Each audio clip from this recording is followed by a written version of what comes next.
ज्या ज्या ठिकाणी मन जाय माझे, त्या त्या ठिकाणी निज रूप तुझे. मी ठेविते मस्तक ज्या ज्या ठिकाणी, तेथे सद्गुरु चरण तुमचे दोन्ही.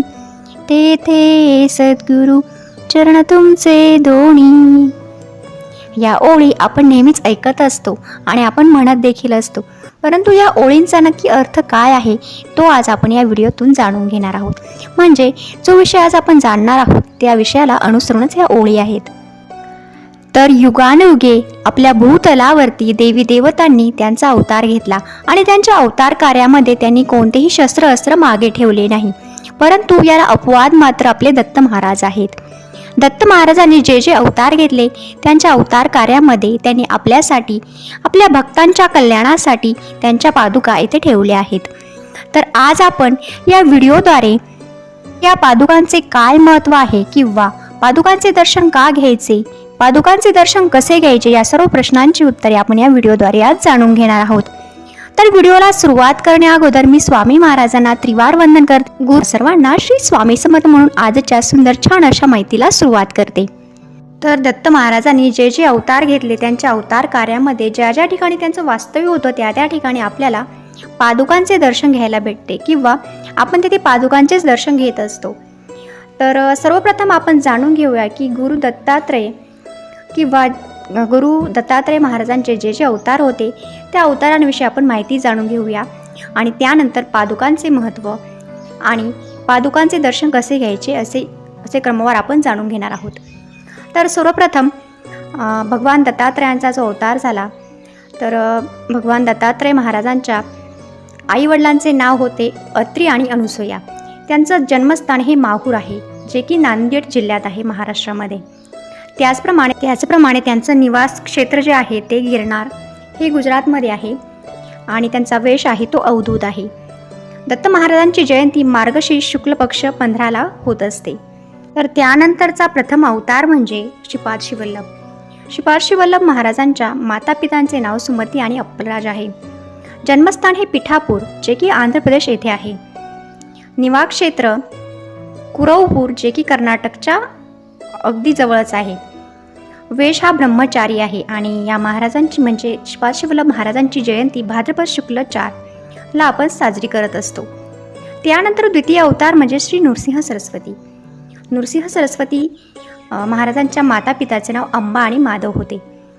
त्याचं जन्मस्थान लाडकरंजा हे वाशिम महाराष्ट्रात येतं. त्यांचं निवास क्षेत्र नरसोबावाडी हे औदुंबर गाणगापूर येथे आहे आणि त्यांचा वेश संन्यासी आहे.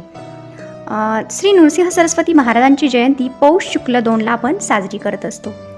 त्यानंतर द्वितीय अवतार म्हणजे श्री स्वामी समर्थ महाराज. स्वामी समर्थ महाराज हे अजाण आहेत, आजन्म आहेत. त्यांच्या मातापिताचे नाव आपल्याला कोणालाही माहीत नाही. ते धरतीतून प्रकटले होते, म्हणजे धरतीतून म्हणजे कर्दळी वनामधून वारुळातून त्यांचा प्रकटीकरण झाले होते. तर तेच आपण त्यांचं जन्मस्थान म्हणू शकतो. निवास क्षेत्र सांगायचं झालं तर अक्कलकोटमध्ये स्वामी महाराज 22 वर्ष राहिले. तर त्यानंतर त्यांचा वेश संन्यासी दिगंबर असा मानला जातो. जयंती चैत्र शुक्ल 2 ला आपण साजरी करत असतो. तर पिठापूर, कुरवपूर, करगंजी, गाणगापूर व अक्कलकोट ही स्थाने अतिशय पवित्र आणि जागृत आहेत. कुरुपूर येथे तर साक्षात श्रीपादशी वल्लभांनी 14 वर्ष अनुष्ठान केले आहे. ही जागा नामस्मरण पारायणासाठी खूपच चांगली आहे. श्री गुरुदेव दत्त. पादुका दर्शन हा दत्त संप्रदायामधील एक अत्यंत वेगळा अनुभव आहे. विविध श्री दत्तक्षेत्री विविध प्रकारच्या पादुका आहेत. आता या कोणत्या कोणत्या पादुका आहेत ते आपण जाणून घेऊयात. श्री विमल पादुका औदुंबर, श्री मनोहर पादुका वाडीला आहेत, श्री निर्गुण पादुका कारंजला आहेत, श्री निर्गुण पादुका गाणगापूरला देखील आहेत. त्यानंतर श्री निर्गुण पादुका लातूर येथे देखील आहेत. श्रीपादशी वल्लभ पादुका कुरवपूर येथे आहे. त्याचप्रमाणे श्री करुणा पादुका करगंजी येथे आहे. श्री स्वामी समर्थ पादुका अक्कलकोट येथे आजही आपल्याला बघायला मिळतात. त्याचप्रमाणे श्रीपादशी वल्लभ पादुका पिठापुरमला आहेत. श्री दत्त पादुका या गिरनारला आहेत. तर अशा प्रकारे विविध पादुका आपल्याला बघायला मिळतात आणि त्या विविध क्षेत्री स्थापित आहेत.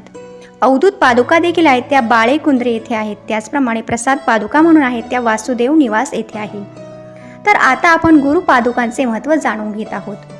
श्री दत्तात्रेयांच्या उपासनेत अनेक ठिकाणी पादुका पूजनास महत्त्व आहे. श्री दत्तात्रेय हे गुरु स्वरूपात सर्वत्र आढळत असल्याने त्यांच्या चरणपूजेचा महिमा वाढलेला आहे. दत्त संप्रदायात गुरुपेक्षा चरणांचाच जास्त महत्त्व आहे किंवा चरणांना जास्त महत्त्व दिले जाते.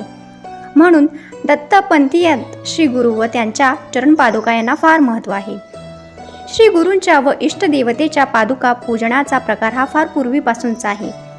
श्रीराम वनवासात असताना म्हणजे रामांच्या पादुका सिंहासनावर ठेवून आदरभावे दर्शविला होता आणि त्यांचे पूजन देखील केले होते.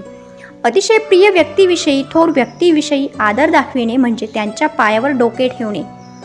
यातील आणखी एक रहस्य असे की श्रेष्ठ सत्पुरुषांची सारी देवी शक्ती त्यांच्या चरणात एकवटलेली असते आणि जेव्हा आपण त्यांच्या चरणाला स्पर्श करतो तर त्या कंपनांद्वारे म्हणजे आपण स्पर्श केला तर कंपनांद्वारे ती शक्ती आपल्या भक्तांमध्ये म्हणजे आपल्यामध्ये संचारत असल्याने अनेकांना याचा अनुभव येत असतो.